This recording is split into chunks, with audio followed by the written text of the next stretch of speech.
Bismillahirrahmanirrahim. Assalamualaikum warahmatullahi wabarakatuh.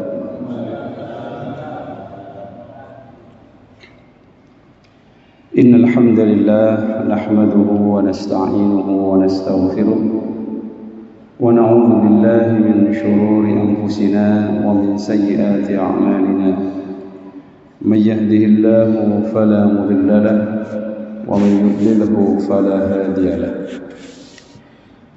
أشهد أن لا إله إلا الله وأشهد أن محمدا عبده ورسوله لا نبي بعده اللهم صل وسلم وبارك وكرم على حبيبنا وشفيعنا وقرة أعيننا محمد وعلى آله وصحبه وسلم تسليما كثيرا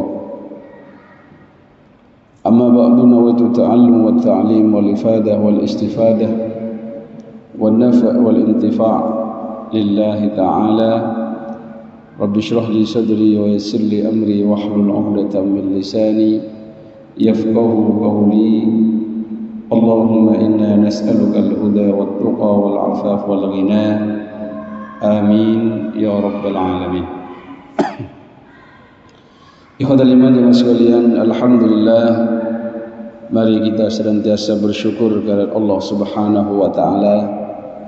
Pada malam hari ini kembali diberikan oleh Allah kemudahan untuk terus bisa istiqamah melaksanakan salat maghrib berjamaah di masjid, dan kita lanjutkan untuk belajar mentadabburi Al-Qur'an, belajar mencari hidayah dari Allah Subhanahu wa taala.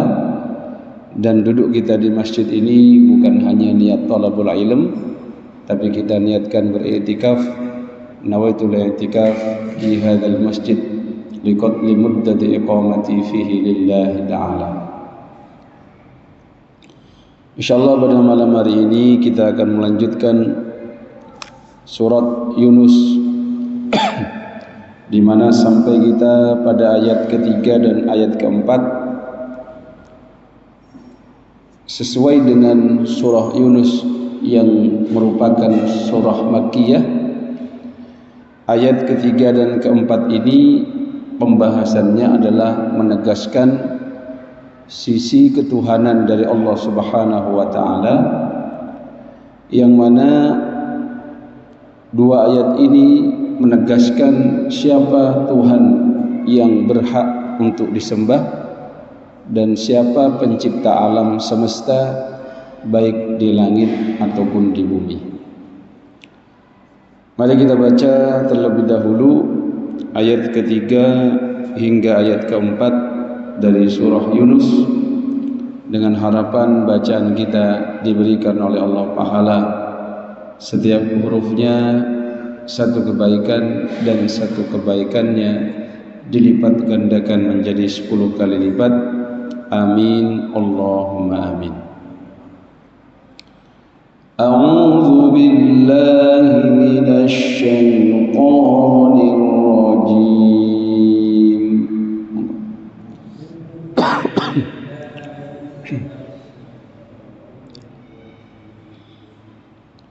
Bismillahirrahmanirrahim.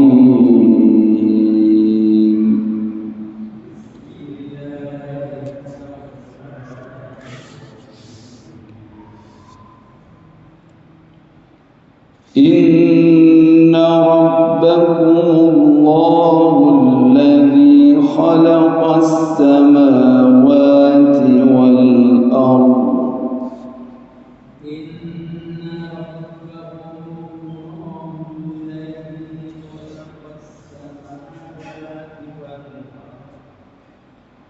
خلق السماوات والأرض في 6 أيام ثم استوى على العرش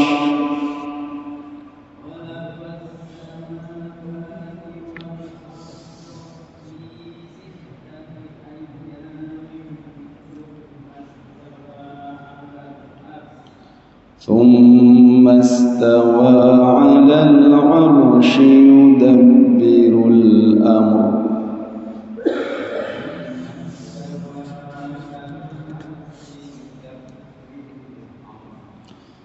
ما من شفيع إلا من بعد إذنه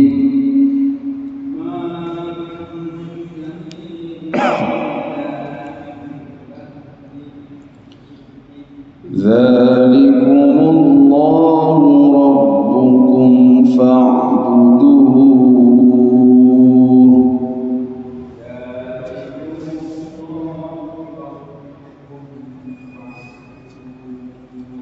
أفلا تذكرون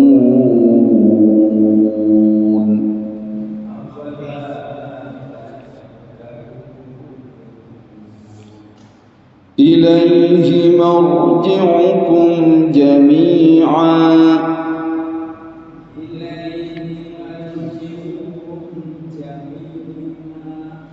وعد الله حقا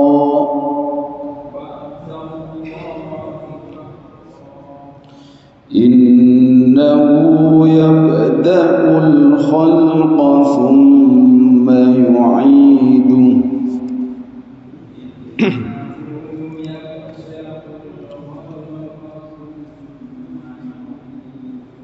ليجزي الذين آمنوا وعملوا الصالحات بالقسط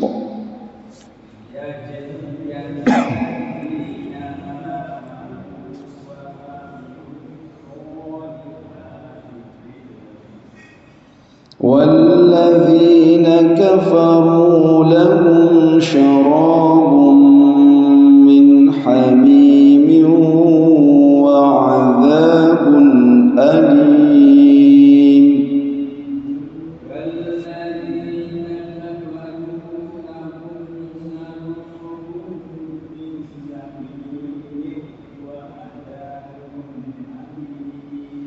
وعذاب أليم بما كانوا يكفرون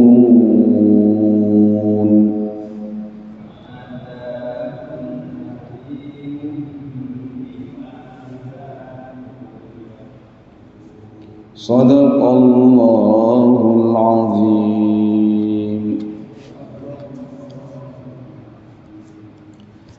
Maha benar Allah terkait apa yang difirmankannya. Allah Subhanahu wa taala berfirman, Inna rabbakum, sesungguhnya Tuhan kamu Allah adalah Allah. Inna rabbakumullahu alladhi khalaqas samawati wal ard, sesungguhnya Tuhan pencipta kalian semua adalah Allah, yang mana dialah zat yang menciptakan khalaqas samawat, semesta langit, wal arda, dan semesta bumi.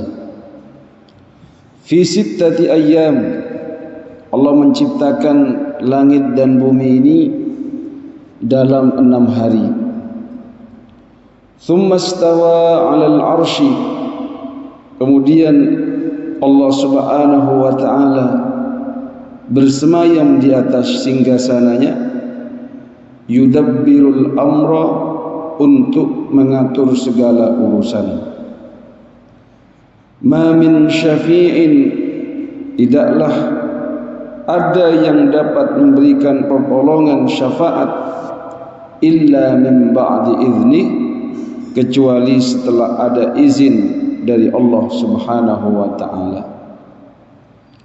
Dzalikumullahu rabbukum, maka kita mengetahui itulah Allah rabbukum, Tuhan kalian. Fa'buduh, maka sembahlah Dia. Afala tadhakkarun, apakah kalian tidak mengambil pelajaran berfikir dari apa yang telah Allah firmankan? Ikhwatal iman jamaah sekalian, ayat ketiga dari surah Yunus ini memberikan jawaban kepada mereka yang tidak beriman, apalagi yang menafikan keberadaan Tuhan. Mereka yang tidak beriman kepada Allah namun bertuhan lebih mending dibandingkan mereka yang tidak mengakui keberadaan Tuhan. Sehingga ada teori yang disebut teori evolusionisme, di mana manusia ini dia berproses mencari Tuhan mereka. Bahkan mereka meyakini adanya kekuatan yang ada dalam roh-roh nenek moyang mereka, kemudian mengagungkan roh-roh itu. Kemudian mereka juga ada dalam tahapan meyakini adanya benda-benda pusaka, yang mana mereka yakini benda-benda itu memiliki kekuatan yang bisa memberikan manfaat, juga bisa mendatangkan rizki dan lain sebagainya. Sampai nanti ada politeisme, monoteisme, henoteisme, itu proses para manusia mencari Tuhan. Namun mereka lebih mending dibandingkan mereka yang tidak mengakui keberadaan Tuhan, bahkan mengatakan bahwasannya alam ini tercipta dengan sendirinya, tidak ada yang menciptakan. Ikhwatal iman jamaah sekalian, kita bersyukur mendapatkan utusan dari Allah, mendapatkan petunjuk dari Al-Quran sebagai firman-Nya yang memberikan jawaban mereka yang bertanya-tanya, siapa Tuhan yang wajib disembah dan berhak disembah. Maka kita mengimani kepada Al-Quran dan kita dapat mendapatkan jawaban itu di sini. Inna rabbakumullah alladzi khalaqas samawati wal ard. Jadi yang ada di muka bumi ini, yang ada di langit, semua ini adalah ciptaan Allah. Kemudian dalam Al-Quran sering sekali kita dapatkan penciptaan langit dan bumi, dan urutannya itu selalu mendahulukan langit kemudian bumi.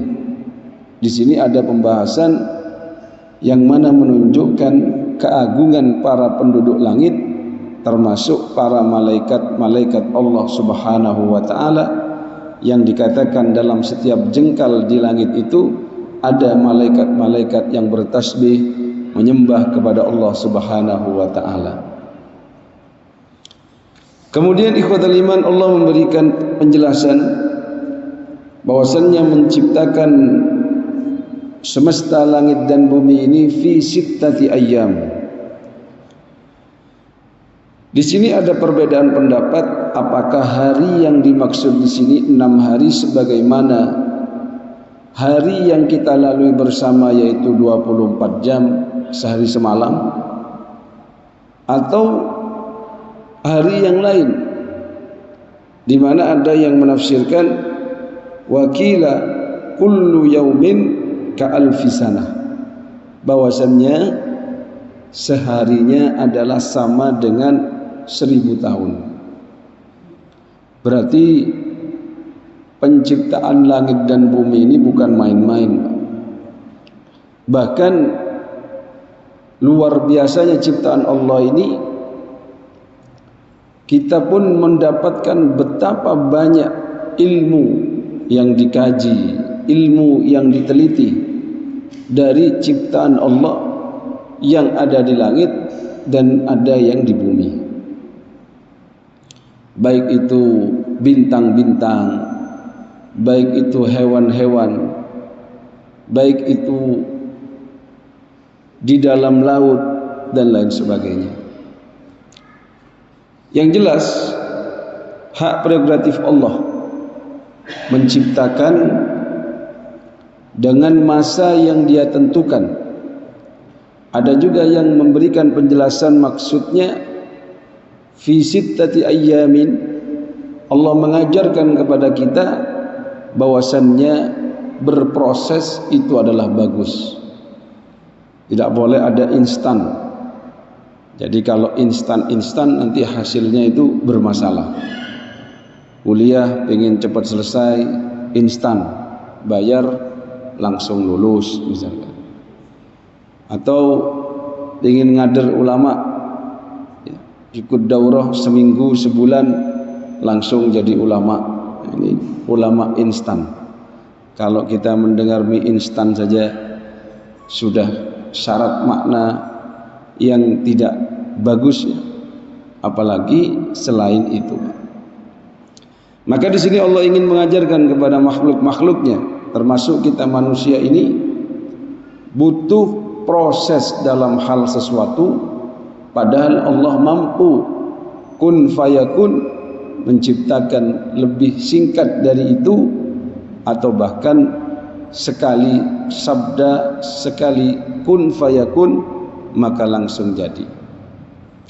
Inna rabbakumullahu alladhi khalaqas samawati wal ard fi sittati ayyamin thumma istawa, kemudian dia bersemayam alal arsh, dalam singgasananya, yudabbirul amra, yang mana Allah mengatur segala aturan yang ada di alam semesta ini. Jadi kalau kita mengaji atau kita mengkaji, mengingat kembali apa yang kita pelajari dulu Pak, ilmu pengetahuan alam, bagaimana galaksi, bagaimana bumi ini memutari matahari, kemudian bagaimana bulan mengitari bumi, semua itu atas aturan dan pengatur yaitu Allah Subhanahu wa ta'ala. Ikhwatal iman jamaah sekalian, maka tidak tepat kalau ada orang ingin mengatakan bumi ini tercipta dengan sendirinya, tercipta dari ledakan, Big Bang dan seterusnya. Karena kalau kita eksperimen saja, kita ledakkan satu mobil, maka tidak akan menjadi mobil yang lain, adanya ya hancur Pak ya. Kita ledakkan satu rumah, maka kita tidak akan mendapatkan rumah-rumah yang lain dari ledakan rumah itu. Sampai ada orang ini berdebat dengan orang yang ateis, lalu berjanji, besok saya akan datang ke rumahmu wahai orang ateis, tunggu saya pukul 12 misalkan. Akhirnya orang ini datang lebih awal, 2 jam 3 jam sebelumnya sudah datang ke rumah orang ateis tersebut. Sehingga orang ateis ini bertanya, kamu kok cepat datangnya? Bukankah kamu harus menyeberangi sungai, kemudian antri untuk naik perahu? Akhirnya orang tersebut mengatakan, ketika saya sampai di tepi sungai, katanya, saya berpikir, saya kemudian dihadiri atau didatangi pohon-pohon yang dengan sendirinya tumbang, lalu pohon itu bersatu dengan yang lain menjadi perahu dan mendekati saya.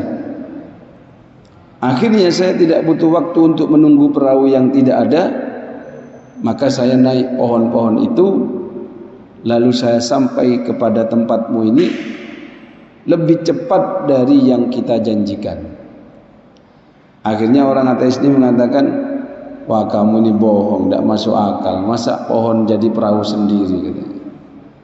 Ya kalaupun ada perahu itu ya ada tukangnya gitu. Maka kata orang tersebut, jadi kamu tidak percaya dengan apa yang telah saya sampaikan? Maka kata beliau, maka itu jawaban dari perdebatan kita selama ini. Kalau perahu saja tidak percaya kamu bahwasannya dia adalah tercipta sendiri, tertata dari pohon-pohon sendiri, bagaimana sulit bagimu mempercayai bahwasannya muka bumi yang luar biasa teratur ini bagaimana gerakan planet-planet, bagaimana air saja dari hulu ke hilir bergerak. Masa tidak percaya kalau itu ada yang mengatur, ada yang menciptakan ya. Jadi Pak, ketika kita melihat ciptaan Allah, harusnya kita ini bertambah iman. Jadi beribadah itu bukan hanya melulu sholat, bukan hanya membaca Al-Quran saja, tapi dengan akal fikiran itu bisa kita beribadah kepada Allah. Di mana di akhir surat Al-Imran kita mendapatkan inna fi khalqis samawati wal ardi wa ikhtilafil laili wan nahar la ayatin liulil albab. Sesungguhnya dalam ciptaan langit dan bumi, lalu pergantian siang dan malam ini semua bukti kebesaran Allah bagi mereka yang memiliki sifat-sifat ulul albab. Siapa mereka? Ulul albab itu alladzina yadhkuruna Allaha qiyaman wa qu'udan, yang senantiasa berzikir kepada Allah dalam kondisi yang duduk, berdiri, berbaring. Wa yatafakkaruna fi khalqis samawati wal ard, dan dia senantiasa berfikir tentang ciptaan-ciptaan Allah yang ada di langit dan ada di bumi.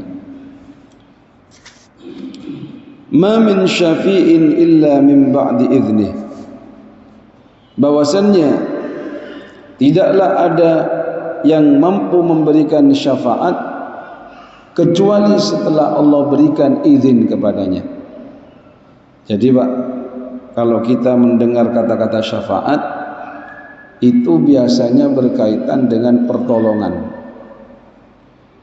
Makanya dalam sholawat, di antara kita ini bersolawat kepada Nabi, yang kita harapkan selain doa dan solawat dari Allah, kita mengharap kelak syafaat dari Rasulullah Sallallahu Alaihi Wasallam,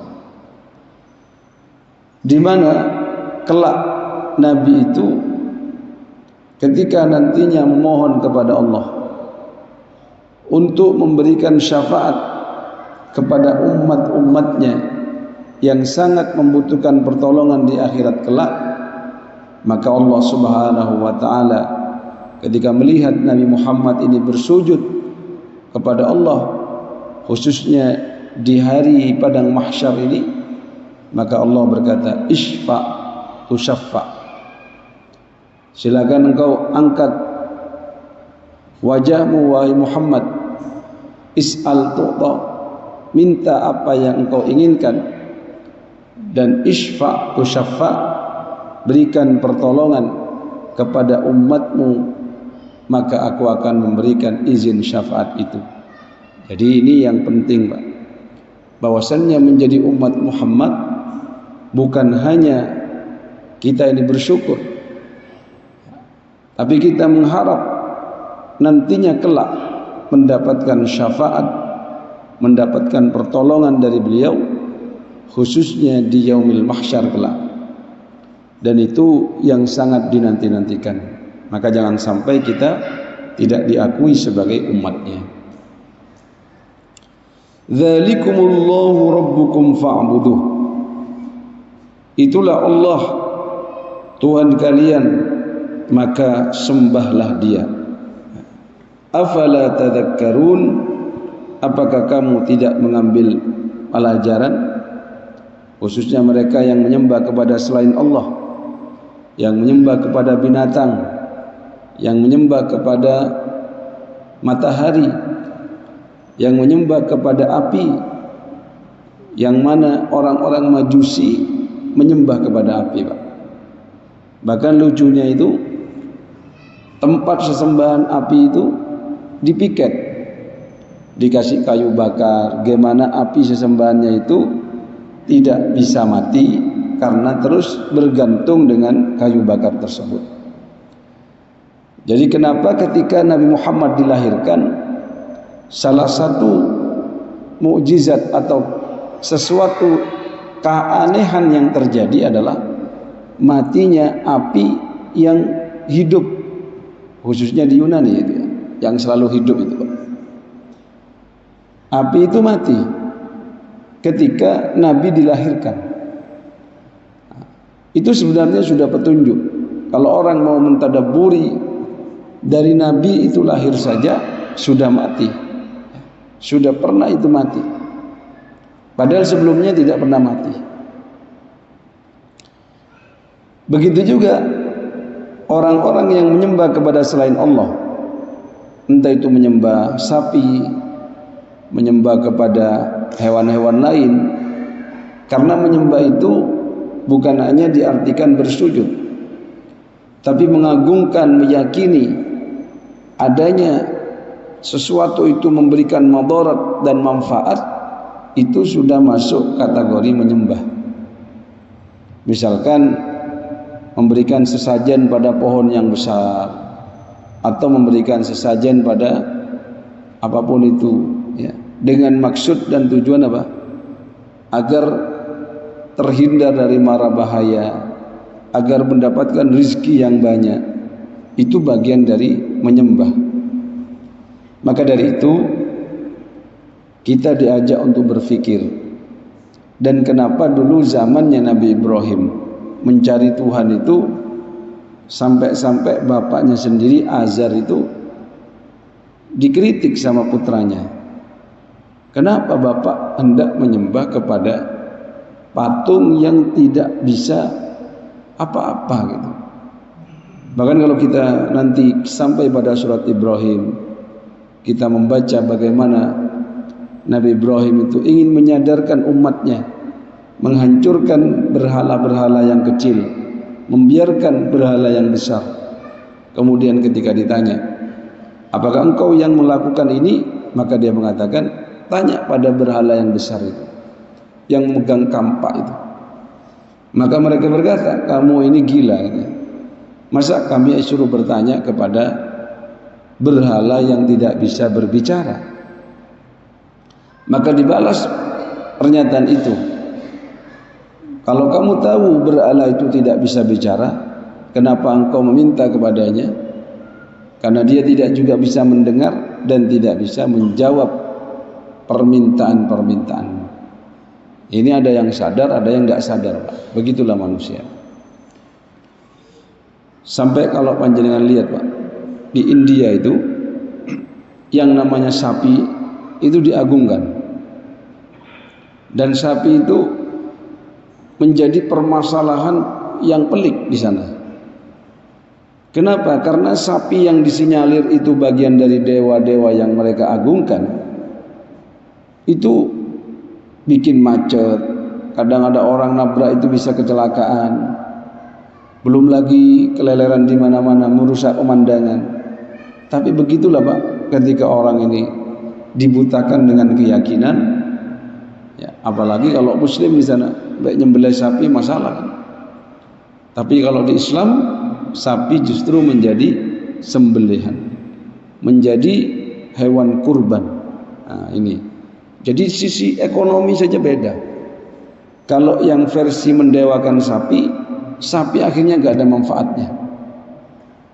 Tapi kalau yang di Muslim, sapi itu dimanfaatkan sehingga membuat perekonomian umat menjadi baik, menjadikan orang itu semangat dalam beternak dan lain sebagainya. Karena ada, ya, setahun sekali kita ada hari raya Idul Adha.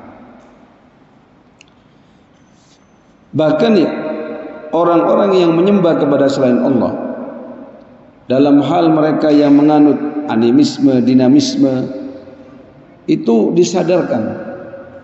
Kenapa engkau menyembah sesuatu yang tidak mengaku Tuhan? Sedangkan yang mengaku Tuhan saja, sebagaimana Fir'aun atau Namrud, mereka mengaku Tuhan, kemudian dengan kekuasaan dan kedikdayaannya, orang pun takut kepadanya, yang mana akhirnya mereka pun menyadari bahwasannya Fir'aun ini tidak layak menjadi Tuhan. Karena dia mati, matinya pun tenggelam. Namrud matinya pun sakit. Maka orang akan berpikir, yang ngaku Tuhan saja belum tentu layak jadi Tuhan, apalagi yang tidak pernah mengaku dirinya sebagai Tuhan. Maka di sini ikhwatal iman, konsepnya dalam Islam, dalam ketuhanan itu sangat luar biasa. Selain konsepnya adalah konsep tauhid, ada juga utusan yang menyampaikan bahwasannya Tuhan kalian adalah Allah. Di antaranya dalam ayat ini, dzalikumullahu rabbukum fa'budu afala tadzakkarun. Ilaihi marji'ukum jami'a. Hanya kepadanya kalian semua akan kembali. Di sini menunjukkan adanya yaumul ba'ts, di mana kelak kita akan dibangkitkan. Walaupun kita sudah mati beratusan tahun, ketika nantinya ada hari kebangkitan, maka kita akan dibangkitkan. Ilaihi marji'ukum jami'an wa'dallahi haqqan. Janji Allah itu adalah pasti benar.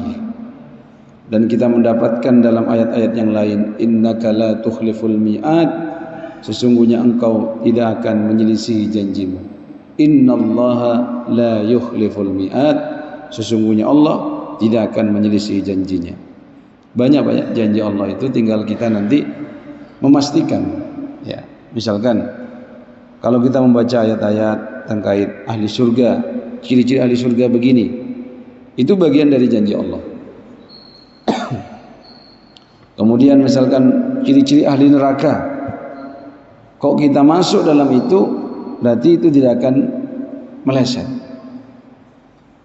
Atau misalkan mereka yang bertobat akan diampuni dosanya, itu juga janji Allah. Semua yang masuk janji Allah harus kita yakini bahwasannya tidak akan meleset. Kenapa ada yaumul ba'ts? Bagi orang yang tidak mengimani, hidupnya akan menjadi rancu, bahkan hidupnya akan menjadi rungkat. Kenapa demikian?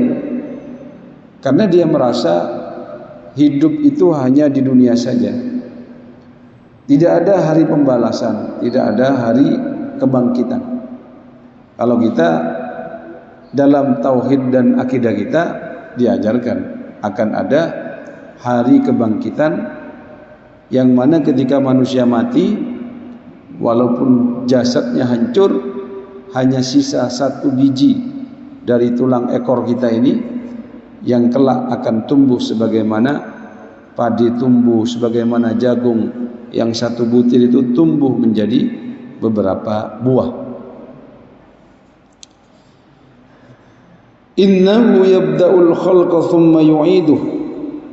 Sesungguhnya kalau Allah itu maha menciptakan sesuatu dari tidak ada menjadi ada, maka sangat memungkinkan dan sangat mudah bagi Allah untuk mengembalikan makhluk ciptaannya itu menjadi ada setelah tidak ada.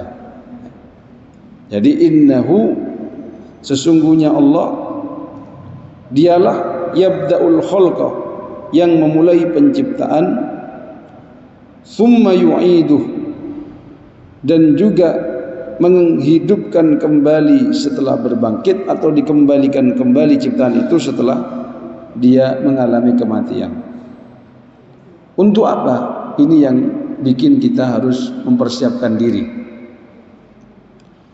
Liyajziyal ladzina amanu, untuk memberikan balasan kebaikan bagi mereka-mereka yang beriman, wa amilus solihat, dan beramal-amal soleh ketika hidup di dunia, bil qist, dengan seadil-adilnya. Itu yang beriman. Jadi kalau kita melakukan sesuatu, tidak ada orang yang tahu, biarlah Allah yang tahu, dan nanti kita akan dapat balasannya. Sebaliknya, walladzina kafaru, balasan bagi mereka yang kufur, lahum syarabun min hamim, diberikan kepada mereka minuman min hamim, yang mana hamim ini Pak, air yang mendidih. Bahkan dikatakan ketika orang minum minuman yang dinamakan hamim ini, tenggorokannya akan hancur, terpotong-potong. Jadi buah simalakama, tidak minum haus, tapi ketika minum hancur tenggorokannya. Wa adzabun alim, begitu juga diberikan siksaan yang pedih, bima kanu yakfurun, karena kekafiran yang telah mereka lakukan di muka bumi ini.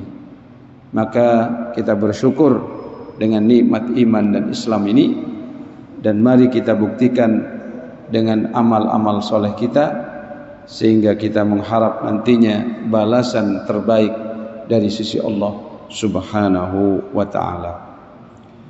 Ikhwatul iman jamaah sekalian, Allah Maha Adil, dan diantara bentuk keadilan Allah, kalau ada yang protes begini kan, itu ada orang non muslim itu baik, itu suka berbagi, ramah orangnya, murah senyum, pokoknya baiklah dengan muamalah dengan manusia sekitarnya. Masya Allah, mau mengadab dia di neraka. Dari sisi itu mungkin kalau perspektif kemanusiaan kita merasa janggal. Tapi kalau kita melihat dari perspektif akidah dan tauhid dan akhlak, maka kita akan memahami bahwasannya kebaikan mereka itu sudah langsung Allah balas dengan maha adilnya Allah, dibalas sejak di dunia. Misalkan ada non muslim baik, suka berbagi, akhirnya dia nyalon jadi gubernur, jadi Pak. Atau dia ini jualan bisnis apa, laris keras. Kalau dia ini misalkan bagus relasinya dengan siapapun dia, maka dia sejak di dunia pun sudah dibalas oleh Allah. Maka jangan mengatakan Allah tidak adil kan gitu. Sudah. Mereka kalau orang-orang non muslim itu berbuat kebaikan langsung dibalas di dunia berlipat-lipat. Maka kita orang beriman jangan terlalu sensi sampai bilang begini, kok enak itu Pak, non muslim itu kaya-kaya, apa harus murtad cek suke. Itu bahasa-bahasa yang berbahaya. Dan maha adil Allah itu Pak, sisi keadilannya ada raqib dan atid, menciptakan mizan, kemudian juga ada surga dan neraka, kemudian juga setiap amal yang kecil, baik itu adalah amal kebaikan dan keburukan, akan diberikan balasan olehnya. Semoga kita diberikan oleh Allah kemudahan untuk bisa menjadi mukmin dan muslim yang benar-benar bisa mencerminkan keimanan dan keislaman dalam diri kita. Amin. Allahumma amin. Mohon maaf atas segala kekurangan, semoga bermanfaat, khususnya bagi menyampaikan subhanakallahumma wa bihamdika asyhadu an la ilaha illa anta nastaghfiruka wa natubu ilaik. Tsumma assalamu alaikum warahmatullahi wabarakatuh.